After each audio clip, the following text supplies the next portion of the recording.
Նախ ես ուզում եմ անկեղծորեն ձեզ շնորհավորել բարեհաջող ամուսնալուծության կապակցությամբ, վստահ եմ դուք այսուհետ ավելի երջանիկ կլինեք, հատկապես որ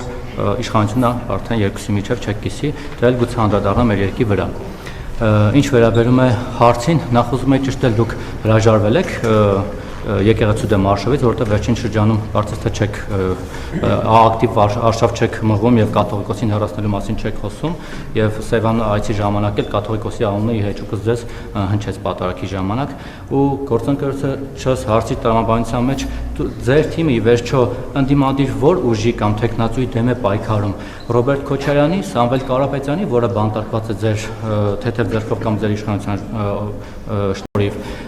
ասենք Արման Թաթոյանի եւ Ավետիք Չալաբյանի, թե ասենք Սուրեն Պետրոսյանի, ում դեմ եք պայքարում, ելույթներից ելնելով կարծես թե պայքարում եք Քոչարյանի ու Սամվել Կարապետյանի դեմ, իրենցից եք վտանգ զգում, թե օրինակ Թաթոյանից էլ եք վտանգ զգում, Սուրեն Պետրոսյանից էլ, մյուսներից էլ, եւ եթե այդպես է, գուցե դուք օրինակ Սամվել Կարապետյանին վերջապես ազատեք բանտային կալանք, այդ տնային կալանքից, թող դուրս գա ինքն էլ հավասար պայմաններում կարողանա ձեզ հետ մրցել պայքարել, որտեղ անհավասար մրցակցության մեջ է գտնվում։ Հիմա ձեր պայքարում դեմ է կոնկրետ։ Իմ պայքարի եւ հաղորդակցության ամենաարդյունավետ միջոցներից մեկը, օրինակ, իմ սոցիալական ցանցերի էջերն են եւ ուղիղ եթերները եւ կարծում եմ որևէ բան արդեն պրոբացիայի ծառայության պարզաբանումից հետո հասկացանք չի խանգարում որ ուղիղ եթեր մտնի ձեր նշած մարդը, եթե հեռախոս ձեռք բերելու խնդիր ունի, կարող ենք աջակցել նույնիսկ ինտերնետը եւ հեռախոսի չիպը ապահովել։ Մենք որևէ մեկի դեմ չենք պայքարում, մենք պայքարում ենք հանուն Հայաստանի Հանրապետության եւ այդ պայքարը շարունակելու ենք։ Մենք երբեք եկեղեցու դեմ արշավ չենք արել, եկեղեցու դեմ արշավ արել է եւ անում է Կտրիչ Ներսիսյանը իր հակաքրիստոնեական, հակաբարոյական եւ հակաարժեքային խմբակի հետ, ինչ վերաբերում է իմ անձնական կյանքի մասին ձեր պնդմանը, կներեք դա համարում եմ սադրիչ եւ տափակ պնդում եւ ասեմ որ եւ ես ասեմ որ Հայաստանի Հանրապետության վարչապետը երբեք որևէ մեկի հետ իշխանություն չի կիսել եւ չի կարող կիսել եւ կարծում եմ դա պետք է ընդունեք գիտություն։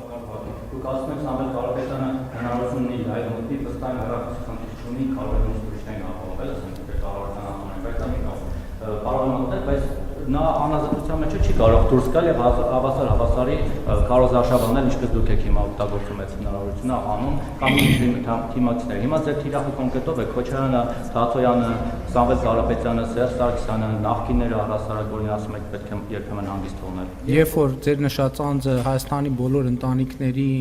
բոլորի վրա հոսանքի հավելագրումներ էր անում, ինքը այդ ժամանակ հավասարը հավասարի հետ էր անում բոլորի հետ։ Նախորդ անգամ ասացիք մեր տունը ստուգեցին, մեր տանը հավելագրում չի եղել։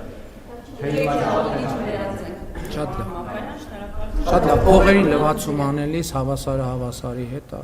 չգիտեմ։ Կարծում եք փողերի լվացման դեպքի տեք։ Ինչու հիմա հիշեցիք այդ մասին։ Եթե այդպեսի բան Փողերի լվացման գործը ես չեմ հարուցել, ես գործեր չեմ հարուցել։ Դիալոգի չեք վերածում, հաջորդ հարցը Աննա Կզիրյան։ Հիմա չի հարուցվել, հարուցվել է բավականին վաղուց։ Հավանիչ տեսանյութը եւ բաժանորդագրվիչ նորությունները բաց չթողնելու համար